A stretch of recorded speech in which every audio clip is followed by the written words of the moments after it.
All righty, we're live streaming. It's 2:31 p.m. I'm going to call the meeting to order and welcome everyone here today. And I guess I'm going to turn it over to Faye to go through the board agenda items.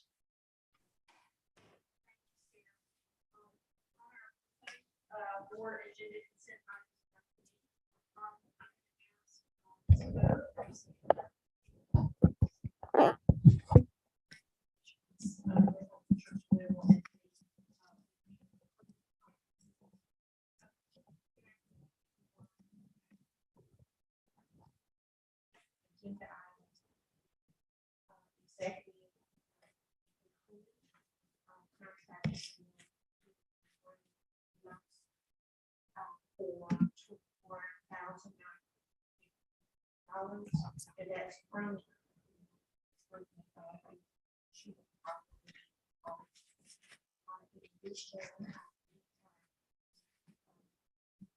a request for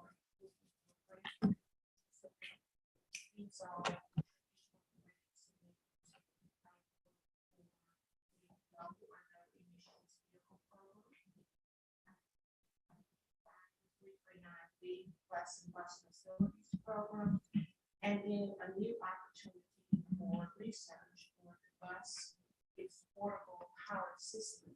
And this is a grant that our research. Beverly, I can't hear anything. Okay, one moment. We may have to just speak a little bit louder on both sides. Okay, Dr. O, can you hear me now? No.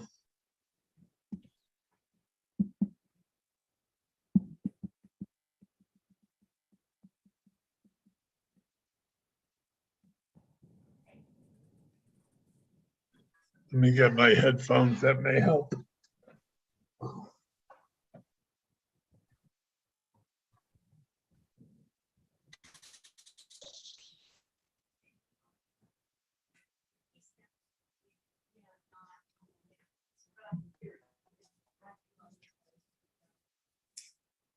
It's not coming across as strong as the last committee. Mhm.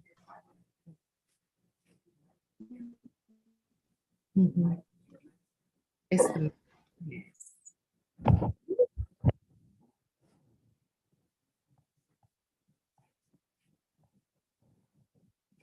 All right, let's try this.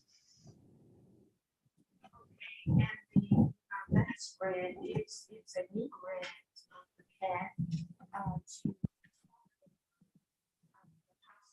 of utilizing electric buses and or hybrid vehicles after a disaster. This is pretty much a research grant. 100% research funding by the NTA.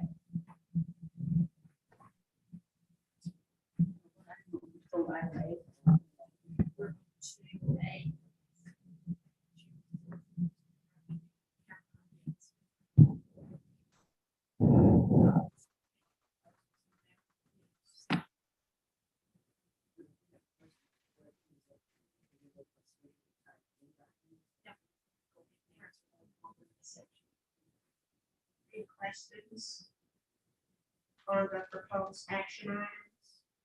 If not, we'll move to fiscal year 23 budget prep status.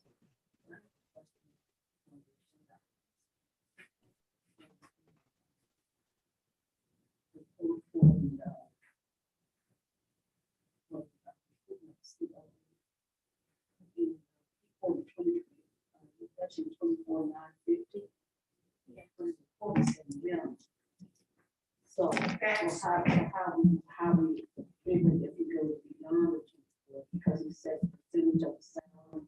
So we carry the salaries and do that percentage. This is the proposed cost for the COO of improvement. There's possibility a need for a chief administrative officer. So it is my understanding that's why there's some flexibility here in the event these services are needed. for that purpose. Is that correct? That's correct, but we're not, at this point, that we were, we. Right now, we're. That's correct. Right. I got that. Stuff that says the minimum cost is $24.50. And if we decide to go forward, we get a minimum of $22.90. So what my question is that if we budget $24.950, he exceeds that.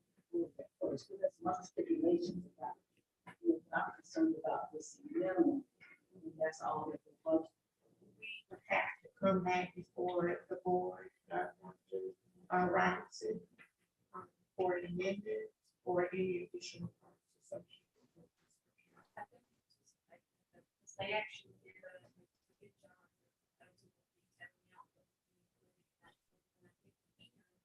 of that also recognized we didn't come with this. Just like we should be.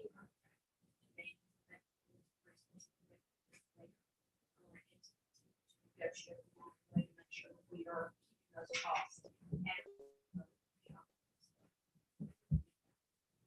Maybe just the wording, but for me, if I think it comes to the minimum, Mhm. and I had to come back, there's no question, I told you this minimum. And I mean, he specifically says minimum. So that's what my concern is. I mean, I like the first, I like this, I like exactly what they offer. I'm concerned about it.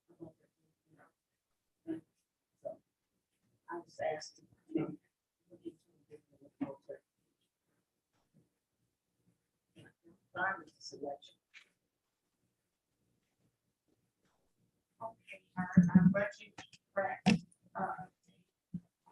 as you all know, we are nearing the conclusion of the budget process. So as we move from the random process, moving into the new utilization of the MINI system, it's been quite a challenge. But because of the cooperative nature of all of the staff, and of course, the hard work of the finance team and the managers throughout the organization, we are at a really good point. We started our training back in the fall of last year. We set up the appropriate additional account codes within the MINI system that were needed to support the upcoming reorganization. The department had been requesting training on utilizing the system went extremely well. Right now, the focus has been on pay and benefits, moving green, the transit master plan, and the other key focus, open opportunities. Met with the CEO on the 5th of May to go over the preliminary proposed budget, detailed line items, concerns, great meeting.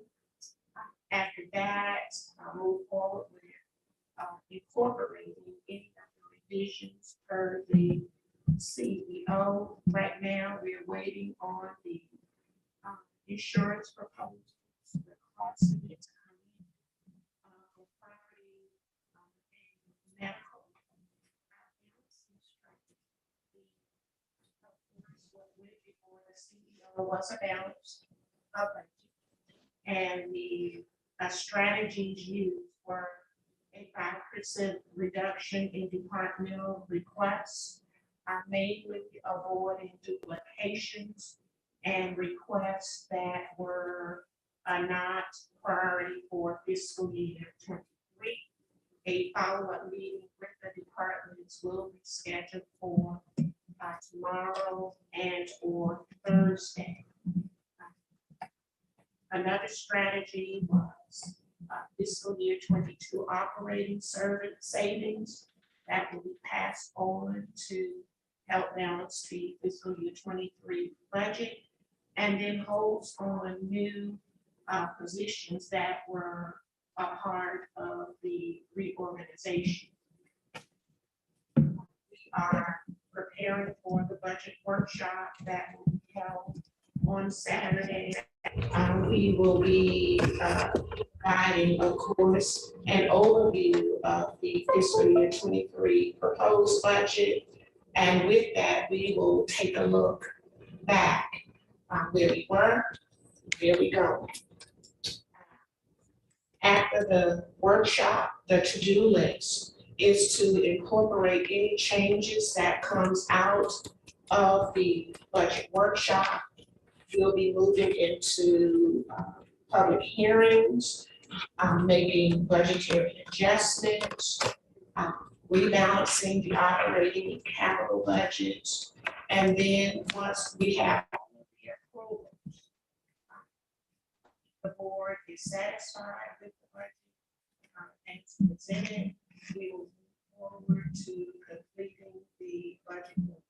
It's going to be a new layout, and hopefully it will tell the financial story of fiscal year 23 with all components of the budget focusing on the three key areas as defined by CEO. And those areas are go green, open opportunity, and the third is the maximum connect community. And that's really centered around the We have a question, I believe, from Director Stone.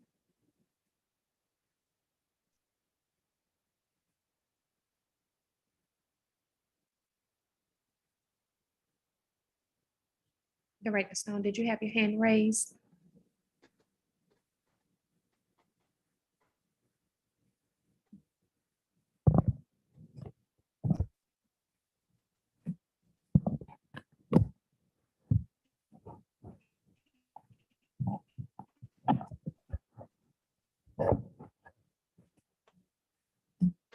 Maybe not, okay. Director Stone.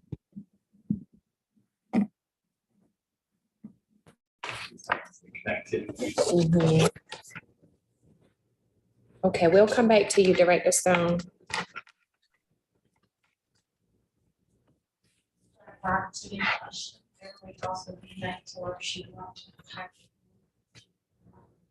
we can say the question, we can read it out and answer. Issues that are connected.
Okay. She's trying to reconnect. Yes, ma'am. We can proceed. move forward. Yes, ma'am. Okay. Finally, the post-scope management review is completed. All of the responses have been submitted. We are now awaiting the final report, which we should receive within the next 30 days.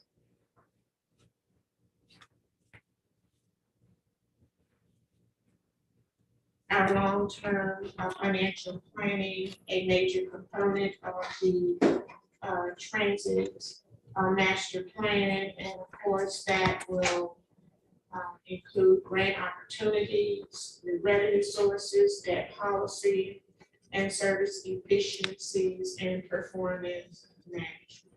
I have Director Stone calling.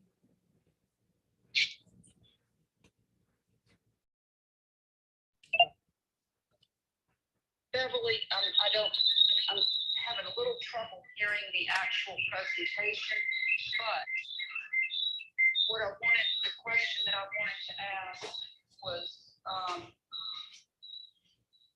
with the 3 days that we were doing,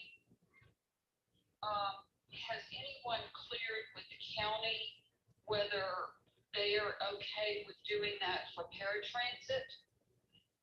Okay, the ridership appreciation, fare free Yeah. services. Yes. I don't believe that has been done, but we will make certain that that is done, director's done. Yeah, because I have a little concern with, because the county tax money pays for that, whether the chairman would find that offensive or not, I don't know. But I certainly think that it needs to be run past the county. We'll make sure to bring it before the county manager and have him vet it through their leadership to ensure its acceptability. Right, because, and I actually tried to get in touch with the chairman today to bring this to his attention so that if he had any concerns, I could share it with you, but I was not able to get in touch with him. We'll call the county manager immediately following this meeting, and then we will follow up with you to let you know for certain that we. Well, it's not so much me, it's just, before we commit public funds to something like that, I want to make sure that that's okay. Very good. Okay. I'll keep listening, but I'm sorry, I don't know why my computer is not on mute, but and I'll be back in Savannah on Thursday. Okay.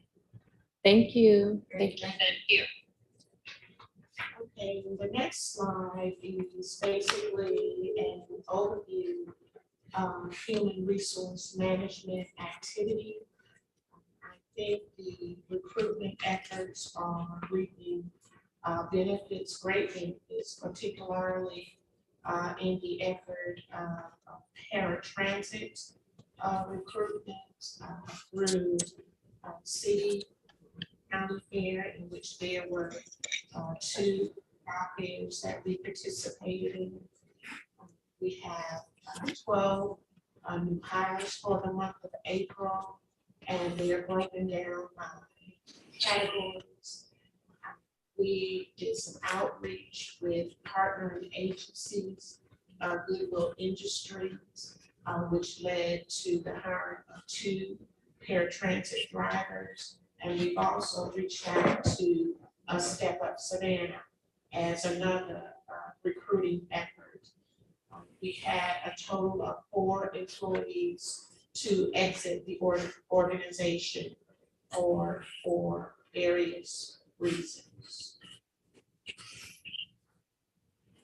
Those numbers did like one up on opening left, Yes, that's a good look. still pressing.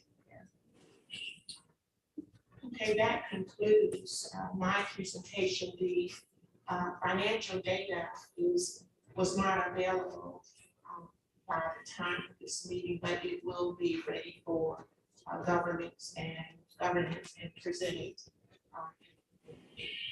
Okay, we have a question from Dr. O'Halloran.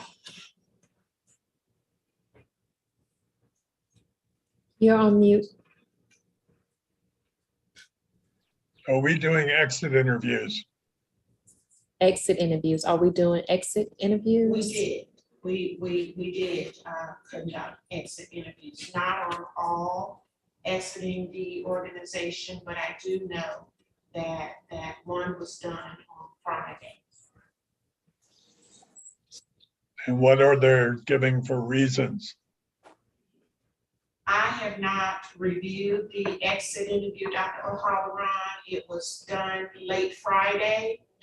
But I will be reviewing that and have an update for governance and the board. Okay.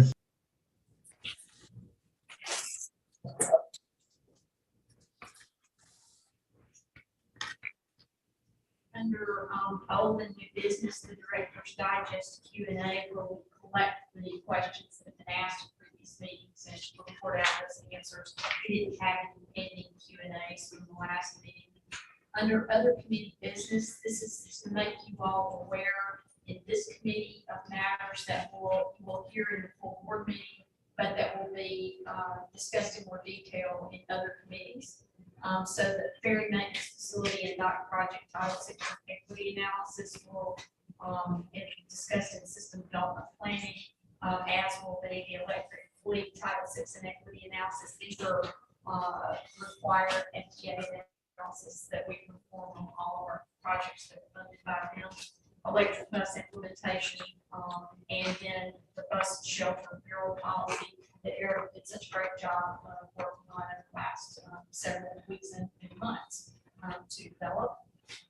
The FY 2023 governance calendar, a public transportation agency safety plan revision. This is something that's been discussed in prior meetings, but we'll be bringing it forward for adoption this time. And then the matter that Director Stone brought up a little earlier in the meeting, we are proposing a rider or passenger appreciation time period. The customer appreciation manager, Val Ragland, and team there developed this proposal, and it would include, in addition to that Friday, Saturday, Sunday, Monday fare forgiveness that was brought up, there's also going to be some Wednesdays, a platform party, some complimentary giveaway of materials that we already have and so forth, to really express our thanks and our love for the riders and really celebrate them. So we'll be bringing forward that proposal for your consideration as well. But prior to that, we will have an answer to the question that Director Stone proposed regarding any concerns that the county might. Can I ask a question? I had one about the ferry maintenance, table 4 on the burdens. And I was wondering what potential problems could happen. Ashley, you want to manage that? I was looking at table 4 under the burdens. Let me open up to that page. It's page 11.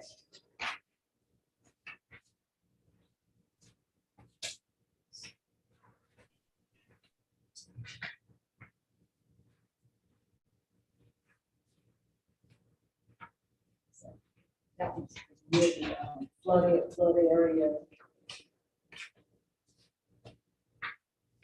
But again, that's just something you can't just get to later. I can. So Okay. to answer your question, burdens or adverse impacts.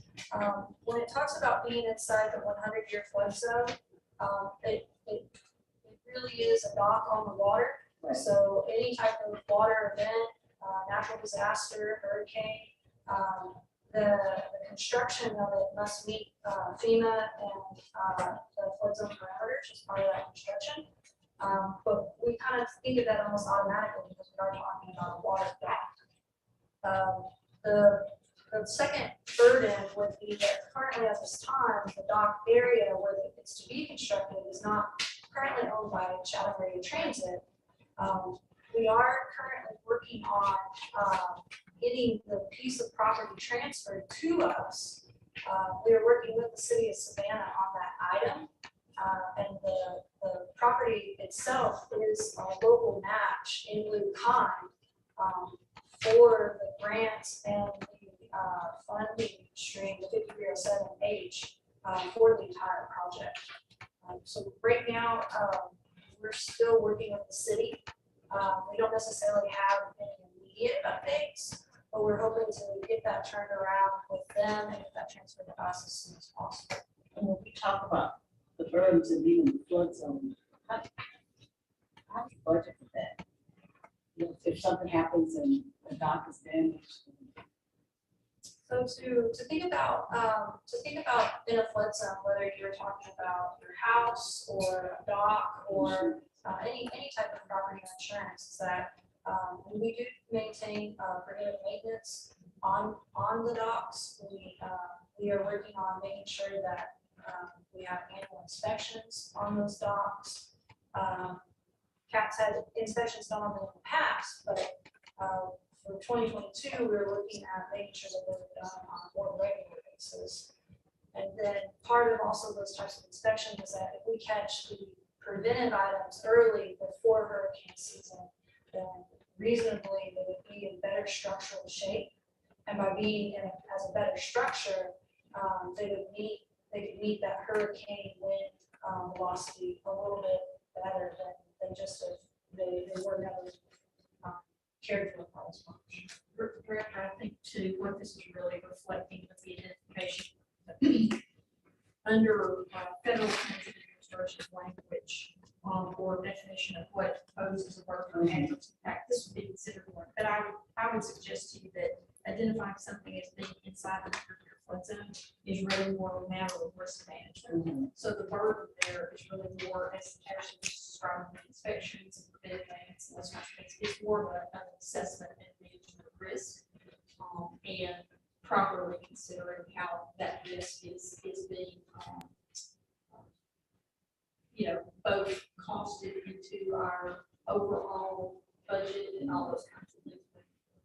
So I would suggest to you that that's a little bit more really true risk management conversation than a burden adverse impact conversation or something. But it will increase our insurance once it's completed, we have to insure. Well, it would be additional infrastructure, just like any time you bring on more buses, Right. more ferries, or more anything. That makes the cost go up, insure with that additional infrastructure. And we got a timeline on when that's gonna happen, when we start and when we finish. So right now we're working on the grant execution, which will open up the funding for next stages of our general contracting and construction. We are working with Thomas and Hutton as our GD consultant. And right now, it's pending on the grant execution. We're probably a couple of years out. And I have one about the electric buses, the 14 and 27 and the 28. What is the ABC? That was on, I think that was on, we talked about the buses and we talked about going out at 14A, 14B, they had 27A, B, and then 28 ABC. I was wondering what those letters stood for. Let me see what page, if I can, just so that. I'm gonna put papers down. There's just some things I want to be clear on what those things meant. So when we talked about the Route 14, the 27, and the 28, those were the three routes that met the parameters for electric service. As we move forward to our master transit plan and comprehensive planning process, we'll be able to reconfigure some more of our routes in the next year or so that other routes will be able to run electric buses. But because we were concerned about the mileage, timing, capacity type issues, we did an analysis of the system, what routes would be the most complementary or best matching to the electric service. And those were the three routes that met that basically passed the service analysis test. In terms of them being A, B, or C, each day our maintenance and operations departments assign buses to our routes and service. So you should see a bus on the 14 or on the 28 any day of the week. And I know that right now they're running between 2 and 3 a day. We hope to get almost all of them service each day, but however, we have been keeping one or two of the elections in reserve. So the ABC part is just to say that this is where they are, the blocks in the schedule are open for the election. And then my very last question had to do with the murals. And I think it's a great idea. There was a statement that says can't retain strict control over the nature of the mural. But I thought you said, and early on, it said that the person who wanted it was approved, was responsible for it. So what does that mean, that we retain strict control over the nature of the mural? CAT would have to initially get approval. Right. And they would make the proposal to CAT. They're looking forward without CAT initial approval. Then it would go before all the regulatory boards. I saw the steps. I saw the steps. When we say that, so we're talking about, if it might look good to you, but it don't look good to us, that's a no. Yeah, we have a long list of Yeah. requirements. Murals that would be prohibited, content that would be prohibited as well. So that kind of sums it up, that we maintain that kind of control over. Like we don't want to put that political advertising. Right. I saw, yes, I think it's well put together. It's really well put together. And then on the board calendar, November the 8th is a Tuesday. And it's all Tuesday. That first Tuesday always, the second is always an election day. We The still gonna try to second. hold meetings on November On the 8th? election day, Yeah. it might be a challenge this time because we'll be back in person. Yeah, November 8th is actually Okay, an election day on the calendar. So I was wondering if you want to reconsider it. we can, definitely. And this is the time for us to do that before we bring it before the board for approval. We can make those adjustments, so. Isn't that the governance committee only? Is that the second Tuesday of Yes. November? Yes, that's the governance only. I So don't they- think that election day is like 14 hours. The meeting's usually 1.